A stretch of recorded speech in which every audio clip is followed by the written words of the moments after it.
So, as I was mentioning, my name is John Menzies. I'm the head of marketing here at the Abbey DLD Group of Colleges. Today's session is really just to give an introduction to the British education system. So it's designed for people who are maybe thinking about coming to study here in the UK and want to learn a little bit more about how the system works here as well. The session is going to take about 30 minutes. We're recording the session, so we'll be able to share that with you afterwards. Please do feel free to ask any questions via the chat or the Q&A functions. I'm running the session and also managing the chat, so I might not be able to respond to direct questions until the end of the session, but we will have a Q&A session at the end. So please feel free to drop questions in there, and I will come to them as I can, as and when I can. Today's schedule is quite simple. We're going to talk about the UK education system, talking about the levels and some of the courses and qualifications that students can do, with a particular focus on the primary courses that international students coming into the UK system will generally study. We're going to look at the school experience. So we're going to talk briefly about different types of schools. And then we're going to look at kind of what you can expect as your weekly timetable, how the terms work. So you get an idea of kind of what your day-to-day life is going to be in the broad sense. We're also going to talk about the boarding school experience and the advantages of being in a boarding school, especially from an international student perspective coming to the UK. And we're going to finish off by talking very briefly about university application, because obviously ultimately the goal for many of our students is to apply to a UK university. So we're going to talk a little briefly about that process, how it works, how you apply to a UK university, and also how a UK school can assist and support you with that. Okay, first though, we have a very simple question. I'm going to try and just pull it out of the sharing for one moment. So I just wanted to ask a very, very quick question, and I'm going to put a little poll up in there, up for you guys to answer, and then hopefully we'll respond to that as well, just to make it a bit more interactive. So hopefully that will kind of make things a little bit more interesting. So I've put a poll up there. To what age is education compulsory in the UK? So feel free to have a go at answering that, and we'll see if anyone gets the answer right. I can see some people are answering, which is great. So we have 14 years, 16 years old, or 18 years old. So feel free to answer that. Your questions won't be shown if you're right or wrong, so it's just a bit of fun, and we'll revisit that very shortly. Okay, so just heading back to my slides, and then we'll pop back to that very shortly. Okay. So obviously I'm here as a representative of the Abbey DLD Group of Colleges. We have 3 colleges. I'm sure you know a little bit about us. Abbey College Cambridge, DLD College London, Abbey College Manchester. We are independent colleges. We offer boarding. We offer a wide range of courses with very central locations. And we specialise in teaching and supporting international students. So this is really our area of expertise as well. I would advise, if you are interested in coming to join us, visit the college website, speak to your agents if you have them, contact us, and we would be very happy to discuss your educational journey and how we can support that. So let's get into the meat of things. So when we talk about the education system in the UK, we use a number of terms, but the best way I think to think about it is in 4 stages. And this is the whole of the education that we have. So early years, primary education, secondary education, and tertiary education is a term that you might hear. So you might hear reference to a primary school or a secondary school. These are the main stages of the British education system. Students will start their education at the latest of age 5. So it's compulsory for students to be in a school setting from age 5, and they begin their primary education between years 5 or 11. You will often hear that referred to as key stages 1 and 2, or maybe education years 1 to 6. Okay, I have 2 daughters at the moment. They're both in primary school. I have one daughter who is 6 years old. She's in key stage 1, for example, and my other daughter who is 8 years old, almost 9, she's in key stage 2. So she's moving into year 6 next year. In those early key stages, the focus is really on reading, writing, mathematics skills, and they do a lot of project work. So, for example, my daughters recently were looking at the Great Fire of London, for example, and using that to read about the subject, to understand how money worked in 16th century England. So they do a lot of project work, but the core focus is on English, language comprehension, and also on mathematics. As students move into Key Stage 2, they'll develop a bit more their learning in areas like science, they'll start picking up language learning, and the curriculum will become more diverse, but it is really that core area. There will also be some formal assessment of students as they move through that Key Stage 2 as well. So they'll have their math skills tested, they'll have their English comprehension tested, but there are no formal examinations. Secondary education is where students will move into a secondary school between the ages of 11 and 16 years, and that will culminate in Key Stages 3 and 4 with their first formal assessment, which will be the GCSE assessment. I'm going to go into a little bit more detail on GCSE soon, but that's really the first kind of stage where students are assessed and where that assessment will count towards ultimately their university application. And then we move into tertiary education. Tertiary education is a little bit of a catch-all, really, that we use in the UK to talk about post-16 education, so things like A-levels, IB, International Baccalaureate Foundation Programme, and BTECs. But also quite often when we're talking about tertiary education, we're also talking about university education as well, so undergraduate study for students. So it's kind of lumped together a little bit in a way, and there are no key stages brought into that. But you will often hear terms like year 12 or year 13 when we are talking about A-level study. So for those of you who were doing the poll, I'm just going to stop sharing just to see. You can see at the bottom there, compulsory schooling for all students up to 18 years. I'm just going to check back in for a moment just to see kind of how everybody did with that one. Let me bear with me 1 second. Okay, so I can see as we end the poll, the vast majority, well, not the vast majority, but most of you said 16 years. So unfortunately, not quite right. If I'd conducted this poll pre-2015, you would have been right, because education was compulsory up to 16 years. But in 2015, the UK government actually made it compulsory for students to be in an educational setting up to 18 years. Now, that doesn't necessarily mean they'll be taking A-level. They can also be doing training as long as it is in an educational setting. So students now in the UK have to study up to the age of 18 years. So congratulations to those of you who said 18 years, you were correct. Okay, we'll just end that one there and we'll share the results so you guys can see. Okay, perfect. I'm just going to pop back to my presentation.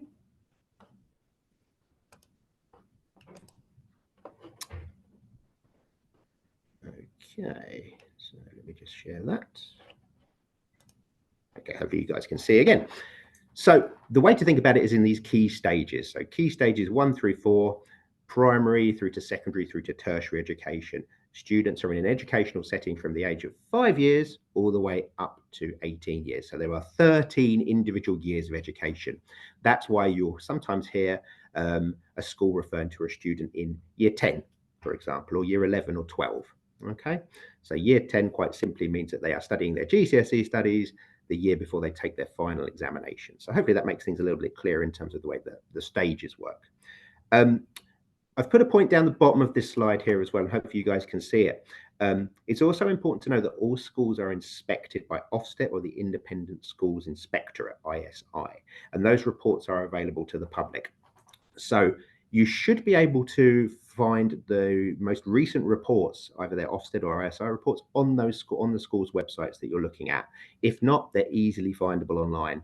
There will be a database over on the government website or the ISI website where you can go and find school reports and look into those as well. So that's quite an important resource if you are looking at schools and considering them for yourself or for your daughters or for your clients, for your sons and daughters or your clients, is to have a look on those reports that are easily available online.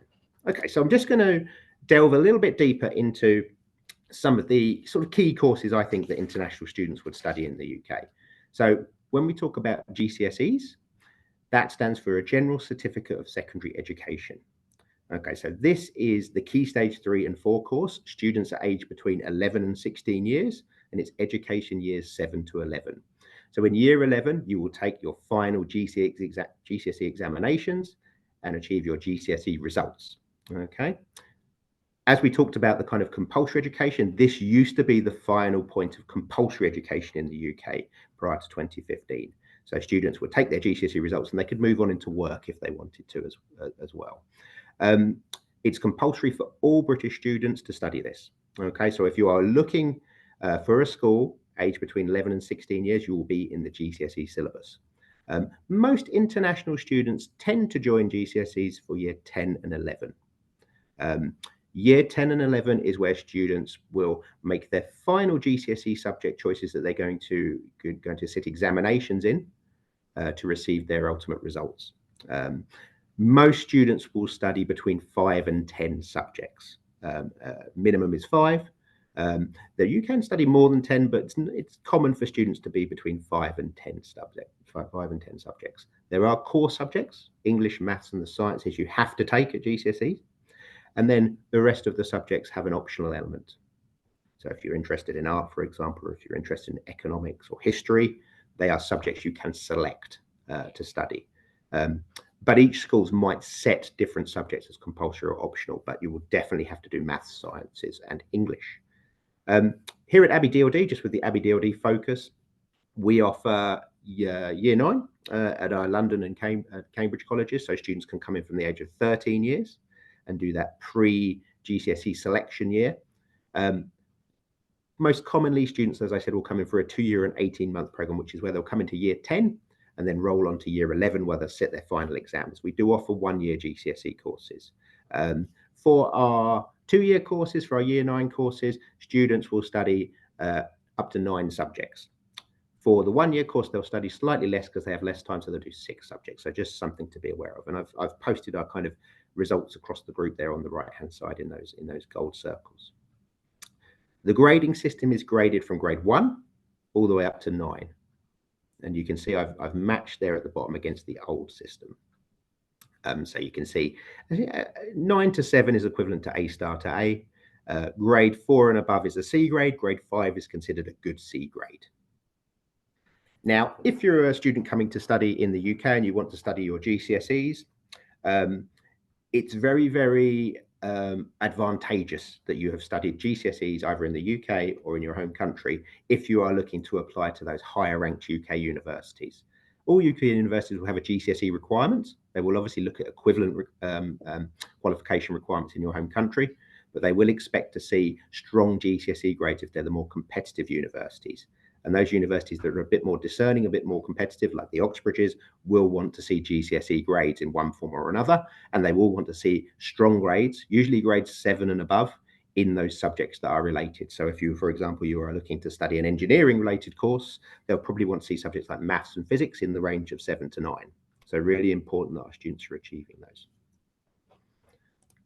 Okay, the second course I want to focus on is the A-level course. This is probably the most common course for international students coming into the UK to join on. And this is age 16 plus.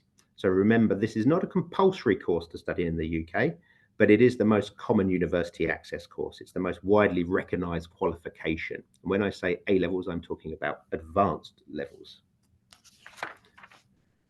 So when we're talking about A-levels, it's between years 12 and 13 of education. And you might hear the term sixth form when you are looking at colleges or looking at schools. Sixth form generally refers to those final 2 years of A-level studies. So if you hear that a student is in the sixth form or they are conducting sixth form studies, often it's referring to this year 12 and 13 A-level subjects.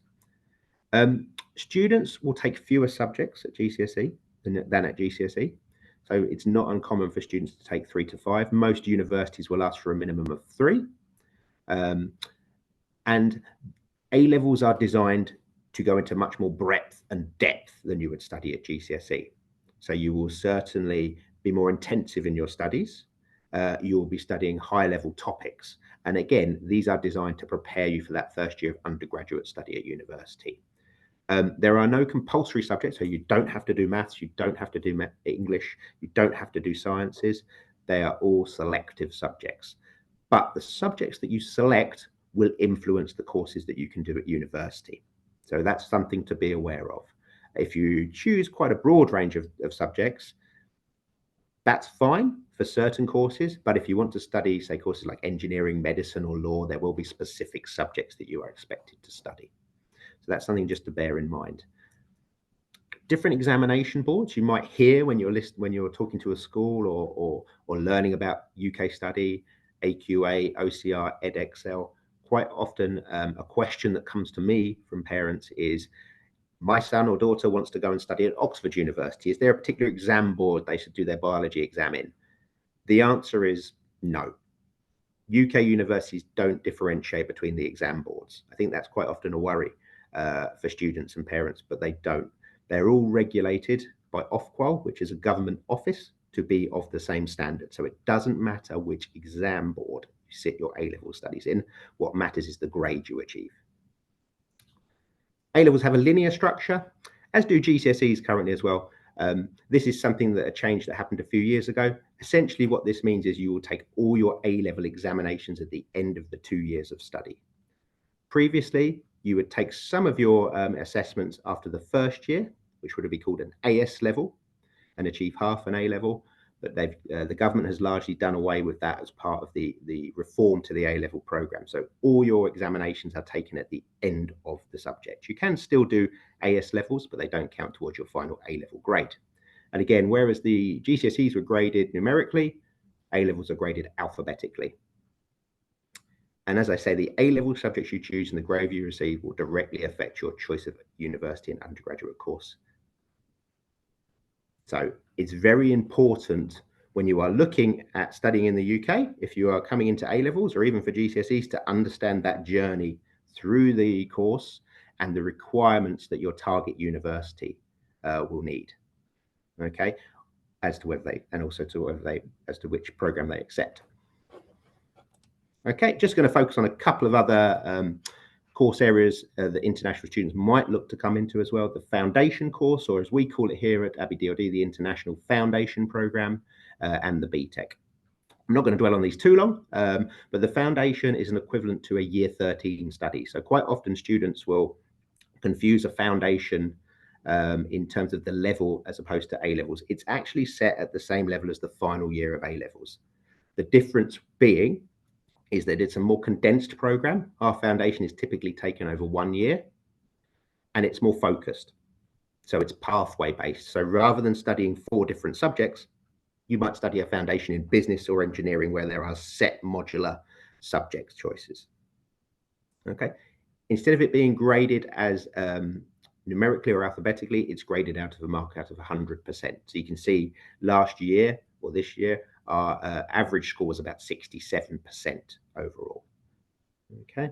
You might also, when you're looking at foundation, hear other terms, obviously foundation, international foundation program, university foundation program, on-campus foundation program. Essentially, these are the same thing. It's just that some providers will provide the foundation in a partner university where they have a progression agreement. Our foundation program, we do not work with any specific partner universities because we like to keep our students' options open. But around about just under half of our students will progress to a top-ranked UK university, just to give you an idea. The other thing that's different about the foundation program, when you're considering, obviously you have to be slightly older, so it's 17 plus. This might work for students who've maybe coming out of an A-level program who are a little bit older in their decision to come into the UK, so it's a good option for that. It's direct entry to university as well, but also it's a modular course, so you'll have 3 assessment points throughout the year. Rather than all your exams being at the end of the session or the end of the course, you'll have 3 chances to take exams, and you can also resit 2 of those as well. BTEC qualifications, again, slightly different. We offer these at our London College in Business and Creative Digital Media Production, a much more vocational qualification. That's what I mean. They're much more based in practical work-related skills, and they are designed to prepare students for a particular career or particular workplace. So they are very focused towards that career or workplace. Okay, they're a great option if you have a very clear idea that you want to do, and say you want to work in something like media production or music production. They really, really give you great skills that are very transferable across to that career and that industry. They're very practically focused. Okay, so that's another option. And again, these are considered at the same level as A-level qualifications. So you can use these towards a university application, or you can progress straight into work, into an apprenticeship, or directly into work following them. Okay, so I've talked about sort of the key qualifications or the key courses that international students might look to study in the UK. So we have the GCSE program, which obviously is for the younger students. predominantly between 13 and 16, but does start at 11. So some schools will offer it much earlier. The A-level program, which is the most common pathway to university, which is usually between 16 and 18. And then obviously the foundation as an alternative for slightly older students or students who want a more focused and quicker pathway to university, and the BTEC program, which is much more vocational. Let's just very briefly touch on different school types. Now, there are many different types of school in the UK. And speaking as a British person who's been through the UK education system, I can say we get confused with all the different names that you can have for schools. So it's not unusual to be confused by different school names and different kind of types of school. So you might hear a school referred to as a private school, or a public school, or an independent school, or a state school, or a grammar school, or a foundation school. The most important thing, I think, when you're looking at schools is not to get too caught up in the terminology. Really, the main differentiation that you need to worry about is between what we call state schools and independent or private schools. Okay, and you can see state schools offer free education to local British students. They are run by the government or by foundations and trusts or linked to religious groups. For the vast majority of students coming from outside of the UK, they will not be able to apply to a state school, okay, unless they have, say, for example, refugee status, or they have a special visa status. They're not going to be open to you as an international applicant. So you don't need to worry too much about the state school side of things. What you will probably be looking at as an international student is an independent or a private school, okay. Private schools are privately funded and managed, okay. Some are charities, some are not. They will charge tuition fees, and they may offer boarding or day places to students. As an international student, you will probably be looking at a boarding place. So it's important to understand whether they offer boarding, unless you have family moving to the UK or family in the UK. And they can open to international applicants, provided they have the correct licenses to act as a visa sponsor for those students, okay? The quickest way to understand is to look on the school website, and you should very clearly see if they have fees. Okay, so as part of the application process, the fees should be clearly labeled and demonstrated on the website, so you can very quickly check. They should also have some form of international application information on that website as well. Okay, but if you're not sure, obviously you can ask us, or you can ask your agents and seek out other advice. One of the pieces of terminology I think sometimes we struggle with as well is whether we term a school or a college. Okay, so I've put down there a little bit of blurb from a very famous college in the UK, a very famous, very well established college in the UK. So it says, a warm welcome to insert name college, an academic, selective and independent school with an ethos of equality, of equity, or excellence and service. So these terms of college and school can be quite interchangeable. We are Abbey College, Cambridge, DLD College, London, but we are also schools. So this can become quite confusing. Traditionally, we would usually think of a school as offering maybe slightly earlier stage courses, such as the GCSE program. And then often when students would move on to their A-level studies, they might go to a sixth form college, for example. But schools and colleges can be both. So it's not worth worrying about too much. It's just one of those things just to be aware of. You might hear a school referred to a college and a school, and it can become quite interchangeable at times. Okay, so I wanted to talk about the school year very quickly, just to kind of go into a little bit more detail about kind of how it works. So most British schools operate a trimester system, which means there are 3 terms throughout the school year, which runs from September to July. And you can see there we have an autumn term, which we've just come out of here in the UK. So that starts in September, when new students would join the school, and finishes at mid-December when we have a Christmas break. The Christmas break usually runs for 2 to 3 weeks, and students will return for the spring term in January, which is the term we're in right now here in the UK. The spring term will run up to March and April. It usually finishes in line with the Easter celebrations and the Easter holiday in the UK. And then the summer term will start from April and run all the way through to July. Okay, students will usually sit their examinations, depending on the course they're doing, through May, June, and July. And then obviously the school will close down for the summer holidays and then reopen again early September. Schools have half terms. So after 6 weeks of the term usually is about 12 weeks, there will be a break, usually of a week or two, depending on the school. And again, ask the school you're looking at as to how their half terms work. It should also be displayed very clearly on the website. For example, in the autumn term, the break is usually around about the 20th of October. In the spring term, it's usually early February, and so on. Now, some schools will close during half-term breaks. Traditional schools who have tended to teach more British students will generally close during those breaks. Some schools will remain open. So that, again, when you're looking at a school, try to understand whether they remain open, certainly in the boarding element of the school during half terms, or whether as a student you will need to leave that school and find somewhere else to stay unless you are planning to return home or visit other parts of the UK and Europe.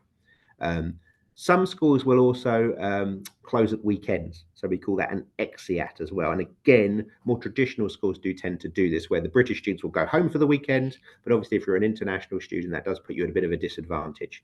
So do ask whether the school allows students to stay in at the weekends, whether there are exeats, and also the half-term arrangements. As a group of internationally focused schools, we do not have exeats, so we don't close at weekends. The schools remain open.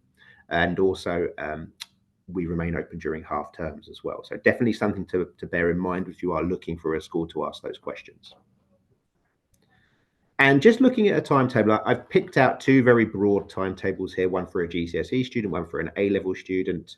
So you get an idea of kind of what a week might look like. The key things to note here, obviously for the GCSE student on the left, you can see it's a much fuller timetable. The school day starts at the same time, so it starts about 9 o'clock. There's a registration period with their personal tutor, and the school day finishes about 4 o'clock. Okay. For a GCSE student, they will have their lessons, but they will also have compulsory lessons such as physical education and PSHE, and they will also have lessons designed to help improve their study skills. And also have supervised homework sessions. Remember, these students are a bit younger, need a little bit more support. There's an assumption that as you move on to A-level, as you become an older student, you need less support and more of your study and your learning is self-directed. Okay, so you'll see there are some free periods during the A-level students' timetable. Obviously, they have less subjects they're studying anyway. But it is expecting that the homework load, so the amount of homework you're being asked to do, the amount of self-directed learning that you're doing is higher in those subjects. Remember, you're going them into much greater breadth and depth. And obviously, you'll have more individual lessons in those 4 subjects than you would, say, across 9 subjects. So slightly different timetables. Quite often students and parents, when they come and talk to me about being an A-level student, they say, oh, well, will I have lots of free time? Will I be bored? The important thing to remember, and I haven't put it into this because I wanted to give you just a general idea of the timetable. As for an A-level student, there will be a lot of extra work in terms of university preparation and application that they'll be expected to do because they are preparing to make that journey to university. And if they're applying to a high-ranked university, then you're going to need to be able to show a lot of extra learning and a lot of extra effort towards that course that they want to study at university. But just to give you an idea of the school day, GCSE student will have a very busy day. They'll have lunch every day, obviously provided in the school, certainly if they're in a boarding school. And they'll also have some breaks during the day, just depending on the day of the week. Okay, so just very briefly looking at boarding school, because as an international student, you're probably going to be considering a boarding school as your first choice. What are some of the advantages and considerations when you look to study in a boarding school? Obviously, a big advantage as an international student, maybe your first time in the UK, first time away from your family, is that you live where you study. So your home is the school. So you have that security net, that safety net of being in a new country where you have that kind of environment where you can kind of bed down, certainly for younger students, and get used to the UK culture whilst living in a secure environment. Some schools will offer both on and off campus boarding houses.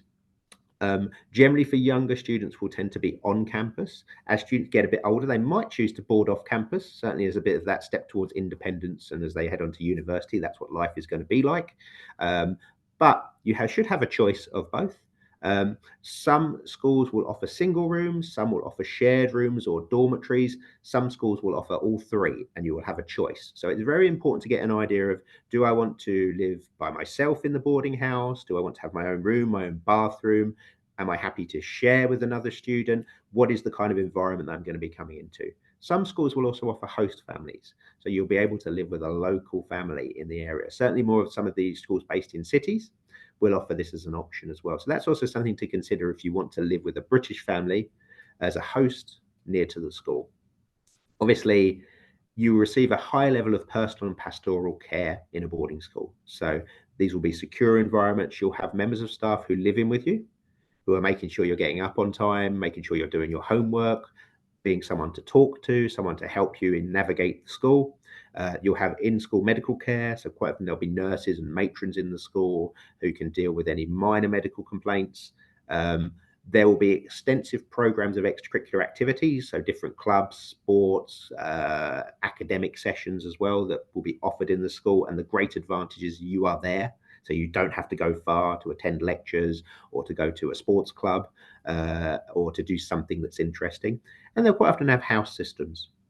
So, for example, students will be grouped together in houses. Quite often, personal tuition tutor groups will be based around these houses, and you'll be part of that kind of house community, almost like Harry Potter, but without the magic. Also, boarding schools. Well, this is actually something that I think actually applies both to boarding schools, but also to independent boarding schools and to independent day schools. Part of the reason why you are choosing an independent school is because you want that small class size. You want that tailored and personalized learning approach. You want personal tutors who are very accessible and who will help guide you through your studies. You want those evening and weekend activities. And also, as an international student, unless English is your first choice, your mother tongue, your first language, having that English support, so quite often additional English classes alongside your studies, will certainly help you to achieve those higher grades, but also meet those entry requirements of your target universities. So independent schools, boarding schools are able to provide many more layers of support that will enable you to hopefully achieve your success academically and personally. Okay, so just going into kind of university application and support, I did kind of cover the system very briefly. There's a link to a webinar at the end of this session that will go into a bit more detail on the UCAS system and also how we help students apply to Oxbridge. But as an international student, you have 166 UK universities to choose from. When you're looking at a university, you might want to look at rankings. So there are some very famous rankings of universities. The Times newspaper does one, the Guardian newspaper does one. There are international rankings such as the QS ranking systems. And universities will also organize themselves into formal and informal groupings as well. So your main motivation might be to attend a top 20 ranked UK university in the Times League table. Your ambition might be to attend a top 10 globally ranked university in the QS League table. Or you may want to attend what we call a Russell Group University, which are the 24 traditional, very research intensive universities. Or you may want to attend a G5 university. So there are different ways of grouping universities and understanding the perceived quality of universities. One thing I would say about rankings is they do change, okay? And there are many factors that determine a university's ranking. So it's really important to have an idea of the type of university you want to attend, but also then to look in much more depth at that university, the courses they offer, the kind of environment that they offer as well, to make sure it's right for you and that you can be successful there. To give you an example, the top ranked university in the last 2 years in the UK has been St Andrews University, which is not part of the traditional Russell Group, is not part of the G5, but it is still ranked as the top university above universities like Oxford and Cambridge in terms of the rankings. So definitely something to be aware of. The application system is through a system called UCAS. Students can apply to 5 universities and courses through the UCAS system, which is an online system.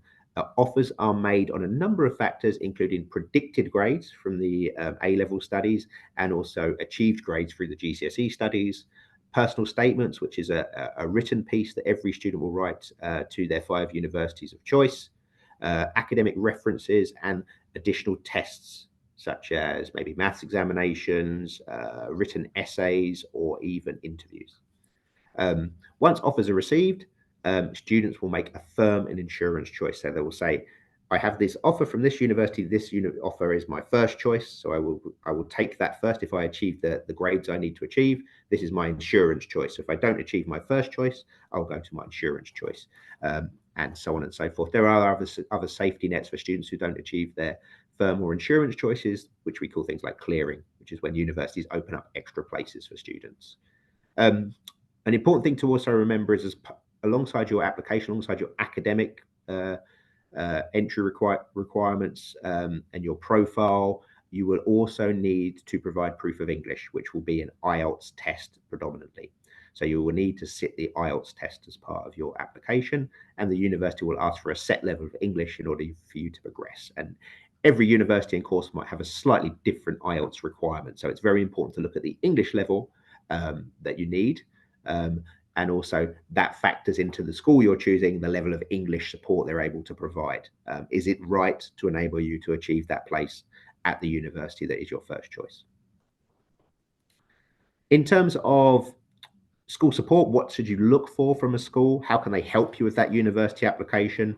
Well, you really want a school that is going to provide a dedicated UCAS advisor. So that is an expert in the university application system who will sit with you, meet with you regularly, and take you through that process. Obviously, you have to take those steps on that process, but there should be that support in place from the school. And that should start very early. If you're a GCSE student, that kind of process of starting to think about your first choice unit or your choices in university should really begin, say, in year 10 and 11. Obviously, the courses you accept will influence that, but you should also be having those conversations. But it really kicks in through year 12 of your A levels. They should help you with the UCAS registration, so they should be able to guide you through the registration system. They should be able to register you on the system. They should be providing the academic reference, which all students will need. They should also be helping you to prepare and draft personal statements. They should also be helping you with any admissions interviews, so mock interviews, mock test support as well, for whatever you need for that university. They should be organising visits to universities. Quite often, a good school will also have many of the universities visit the schools themselves, so that you don't even have to go anywhere, and the universities will come to you. If you need work experience, they should help you with arranging that. Certainly for courses like medicine, you will need to require work experience, but it is a great piece of evidence to put into any personal statement that you are passionate about the subject. So if you spent some time working in an architectural practice, for example, if you want to be an architect, that really does help. And they should also be able to provide an element of knowledge building outside of the curriculum. So they should be able to provide lectures, sessions where they stretch your academic knowledge. So maybe look at undergraduate level work that is happening in the field that you're interested in to give you that exposure. So it's something you can talk about and you can have a broader range of knowledge about that subject that you want to study. And again, you need to be able to demonstrate that through your personal statement, through your interview, through any tests that you have been looking outside of the curriculum and working outside of the curriculum. And the school should be able to support you with that. It shouldn't just be that you have to go and find that information and find that learning. The school should have a robust system in place to provide it. Okay, that was kind of a very, very brief overview. I'm just going to leave this up for a few seconds, because as you can see on there are a couple of QR codes to webinars that are taking place in the future, which might be of use. So we have a webinar on the 7th of March, which is actually focusing a little bit more on how we support students and how students can start that process of applying to Oxbridge. So when we talk about Oxbridge, we're talking about the University of Oxford or Cambridge, but equally, if you're interested in studying at a university like London School of Economics or Imperial College London or University College London, this would be a useful session to attend. And then we also have a session which goes into a bit more depth on UCAS and university application process, which is taking place on the 27th of March. I will send these out afterwards, but if you do want to scan, that should take you straight through to the registration page.